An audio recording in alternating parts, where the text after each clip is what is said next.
I work in an office and my desk is right next to Lisa's.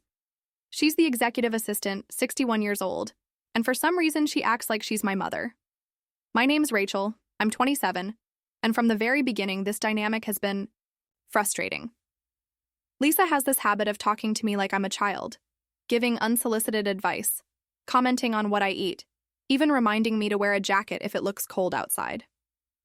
I've told her multiple times that I don't appreciate it, that we're colleagues, not family, but she never takes the hint. She'll just laugh it off or say, "I'm just looking out for you, like I should be grateful."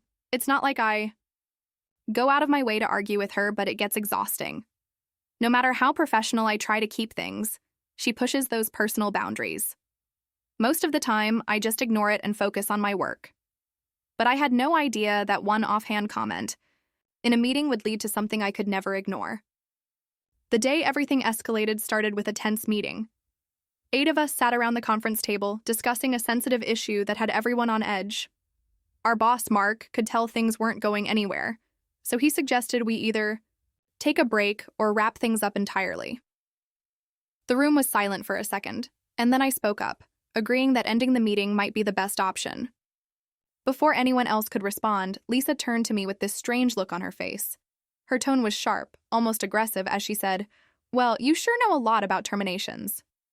I barely had time to process that before she immediately followed up with, "Because she had an abortion." The room went completely silent. Nobody moved. Nobody said a word. I just sat there, stunned. My mind was racing, trying to figure out how she could possibly know something so personal. It wasn't common knowledge. Only 2 people in my life knew, and she wasn't connected to either of them.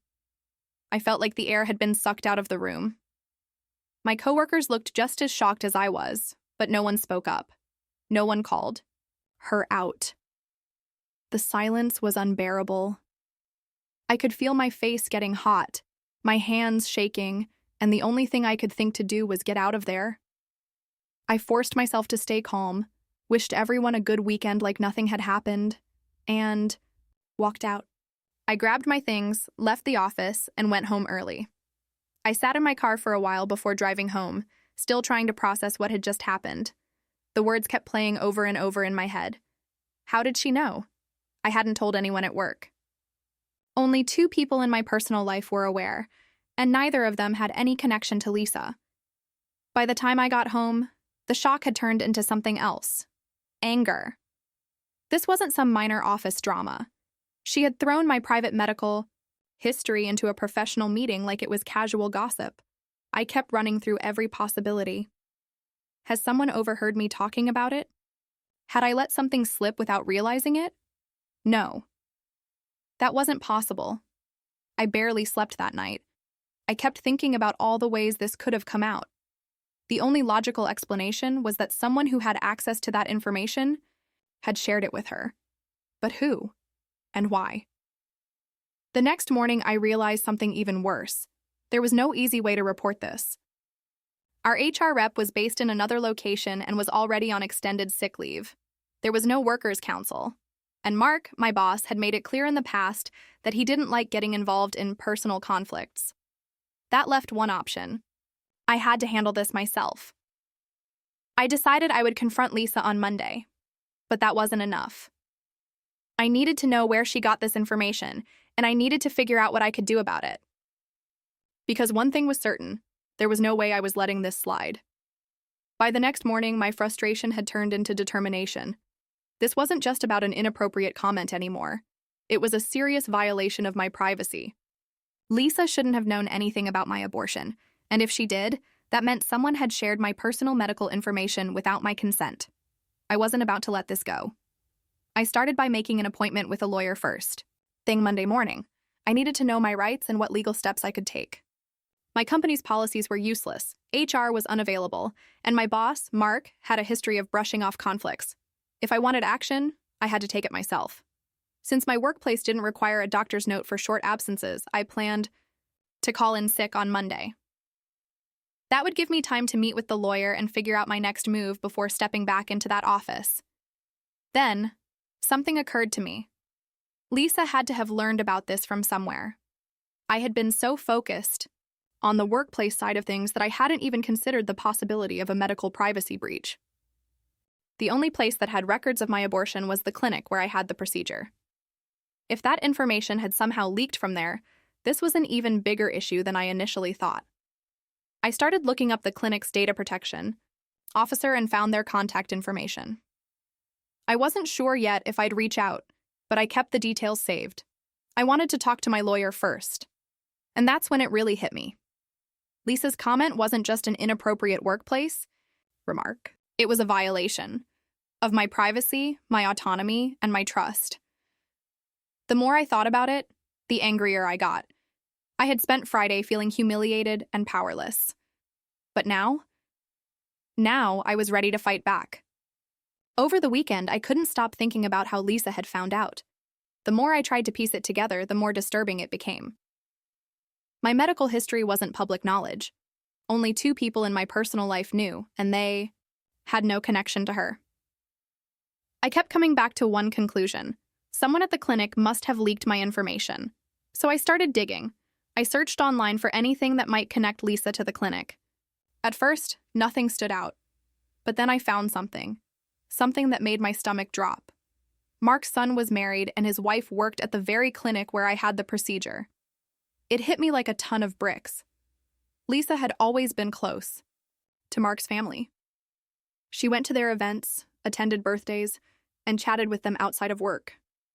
If Mark's daughter-in-law had access to my medical records and had shared that information, even casually, Lisa could have easily picked it up. The pieces fell into place. It seemed like the most likely explanation. But that didn't make it any less horrifying. My medical history had been passed around like gossip, and somehow, Lisa had decided it was appropriate to weaponize that information in a professional setting. The thought made me sick. Now I have even more questions. If Mark's daughter-in-law had leaked my information, was it intentional? Did she break confidentiality? Or was it just careless small talk? Either way, it didn't change the fact that a serious violation had taken place. This wasn't just an issue with Lisa anymore. It wasn't just about my workplace. Now it involved the clinic, patient confidentiality, and possibly a legal breach. Monday couldn't come fast enough. I needed answers, and I needed to take action. Because at this point, this wasn't just about what had already happened. It was about making sure something like this never happened again. Monday morning, I met with my lawyer, and within minutes, I knew I had made the right decision. As I laid everything out, the meeting, Lisa's comment, the possible data breach, he took it all in, nodding, asking questions, and taking notes.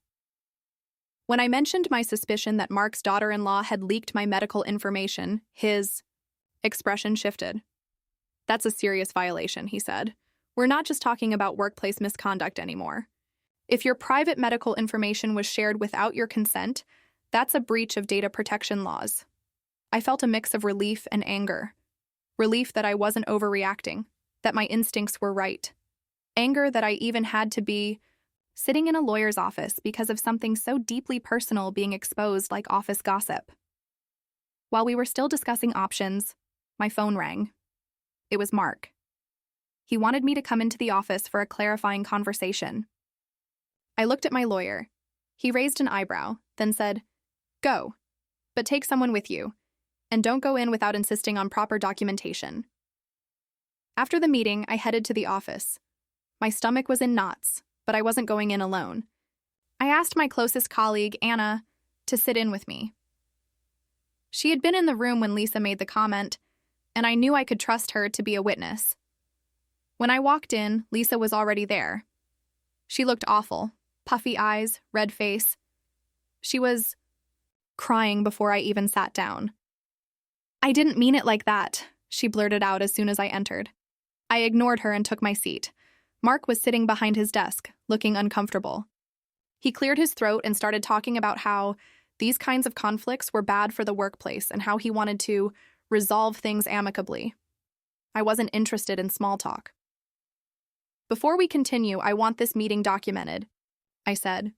"I want written minutes and I want everyone to sign them before we leave." Mark hesitated, but then nodded. The conversation that followed made my blood boil. Lisa gave some half-hearted apology, saying she hadn't thought before she spoke and never meant to hurt me. I barely acknowledged it. I wasn't there for an apology, I was there for accountability. "What are the consequences?" I asked. Mark looked confused. "Do you want there to be consequences?" I almost laughed, as if it were my responsibility to decide whether her actions warranted disciplinary measures. As if it weren't obvious that what she did was completely unacceptable. "Yes, I want consequences," I said, "and I want to know how she even got this information in the first place." Mark sighed, rubbing his temples. Then he said something I wasn't expecting. "She didn't get the information from a data leak. I found out from my daughter-in-law." The room went silent. My jaw clenched. I stared at him, waiting for him to say something, anything, to make that sentence sound less horrifying. Instead, he made it worse. "But you couldn't even tell you had the procedure," he added. I gripped the edge of my chair so hard my knuckles turned white. I had never been so angry in my life. I took a deep breath and forced myself to stay calm. "So, just to be clear," I said, "you're admitting that my private medical information was shared by someone at the clinic, then passed along to you, and somehow Lisa got hold of it too?" Mark hesitated. "It wasn't intentional." I didn't care. I turned to the note-taker. "Write that down, exactly as he said it." I sat there, watching as everyone awkwardly signed the meeting minutes. Then I stood up, looked Mark in the eye, and said, "My lawyer will be in touch." And I walked out. 3 days passed, and in that short time, everything unraveled. After the meeting, word spread fast. People in the office started whispering about what had happened, and before long, it wasn't just whispers. The news made its way through every department. I hadn't told anyone about the situation, but somehow everyone knew something had gone down. It was like a ripple effect. One person heard, then another, and suddenly the entire office was buzzing. I didn't care about the gossip. I cared about what came next. That Wednesday morning, I got an email. It was a formal notice. Lisa had been terminated. It turned out that my meeting with Mark hadn't been the first time Lisa had been in trouble. She already had 2 previous warnings on record, ones I hadn't even known about. This was her 3rd strike, and apparently, that was enough to push her out. I had no sympathy for her. She did this to herself. As for Mark, I could tell he hadn't wanted to take action. If the situation had stayed quiet, I doubt he would have done anything. But the office grapevine had worked in my favor. Too many people knew, and pressure was mounting. He had no choice but to act. That wasn't the only consequence. My lawyer had wasted no time getting in touch with the clinic. He handled everything himself. I didn't even have to make the call. A few hours after he reached out, we got a response. The clinic director was aware of the situation, and they weren't taking it lightly. The woman who had leaked my information, Mark's daughter-in-law, no longer worked there. She had been let go immediately. The director also issued a formal apology, both over the phone and in writing. He admitted that what happened was a severe breach of confidentiality and assured us that they were taking measures to prevent it from happening again. To my surprise, they even offered financial compensation for what I had been put through. It was a small victory, but it still didn't erase what had happened. Then, there was the issue of my job. Even though Lisa was gone, I knew I couldn't stay at that company. Mark's reaction during the meeting had told me everything I needed to know. He didn't care about protecting his employees. If he had his way, this would have been swept under the rug. The only reason Lisa faced consequences was because, too, many people knew I wasn't about to keep working for someone like that. So my lawyer and I negotiated a severance package, and I would be leaving the company soon. It wasn't a hard decision. The moment I signed the agreement, I felt lighter. I had spent days feeling angry, humiliated, and betrayed. Now I felt something different, free. Of course, this wasn't the end of the story. The legal battle wasn't over. There were still civil and criminal proceedings in motion, and my lawyer was determined to pursue further action, especially regarding data protection laws. He believed we had a strong case, and I trusted him. But for now, I could finally breathe. 1 week ago, I felt powerless. Today, I knew I had done everything in my power to stand up for myself. And if there was one thing I learned from all of this, it was that you should never let anyone get away with violating your privacy, because when you fight back, sometimes you win. The worst was over, but things weren't done yet. Even with Lisa fired, the clinic admitting fault, and my severance package secured, there was still one last battle to fight, the legal one. After everything that had happened, my lawyer made it clear this wasn't just workplace misconduct or an unfortunate slip-up. It was a serious violation of data protection laws, and the people responsible needed to be held accountable. Lisa's comment had been the spark, but the real issue went deeper. Someone with access to confidential medical records had leaked personal information about me. It had traveled from a clinic employee to Mark, then from Mark to Lisa, and finally it had been thrown out into the open in a professional meeting. That wasn't just unethical, it was illegal. The legal process was already in motion. My lawyer had filed a formal complaint, and there would be both civil and criminal proceedings. We were focusing on violations of medical confidentiality and GDPR laws. The clinic might have taken action by firing the employee responsible, but that didn't erase the fact that my data had been exposed. The lawyer was confident that we had a solid case. He explained that, in cases like this, the courts don't just look at the breach itself, but also at the consequences of the breach, the impact it had on my life, my career, and my mental well-being. There was potential for significant compensation, and more importantly, for setting a precedent that would prevent this from happening to someone else. At this point, I wasn't doing it just for myself. I kept thinking, if my personal information could be leaked so easily, how many other patients had their privacy violated without even knowing it? How many times had confidential details been passed around, carelessly discussed, or used as gossip? How many people had suffered in silence, never realizing their rights had been violated? I wasn't going to let this slide. Mark had tried to downplay everything. Lisa had tried to act like it was a joke. The clinic had tried to resolve things, quietly. But none of them had expected me to fight back. And now they had no choice but to deal with the consequences. I didn't know how long the legal process would take, but that didn't matter. I had already made up my mind. I wasn't stopping until there was real accountability. Because people like Lisa, Mark, and his daughter-in-law, they don't expect you to stand up for yourself. But when do you? They learn real fast that some things aren't forgivable. Looking back, it's hard to believe how much changed in such a short time. A week ago, I had felt completely blindsided, humiliated, powerless, unsure of what to do. Now I had fought back. I had stood my ground. And the people who violated my privacy, they were the ones facing consequences. Lisa lost her job. The clinic employee who leaked my information was fired. Mark had been forced to take action, something he clearly never wanted to do. And I was walking away from a company that had proven it didn't value its employees, at least not when it mattered. But this story wasn't just about what happened to me. It was about why fighting back matters.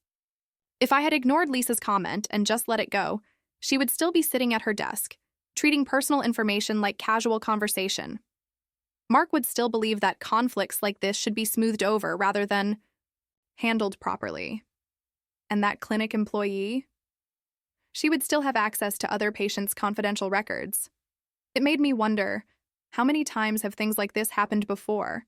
How many people had their private medical history shared behind their backs, and they never even knew? I refuse to be one of those people. And if there's one thing I've learned from all of this, it's that silence only protects the people who do wrong. If someone crosses a line, don't be afraid to speak up. If they violate your privacy, hold them accountable. Because sometimes, when you fight back, you don't just get justice for yourself. You stop it from happening to someone else. And that makes all the difference.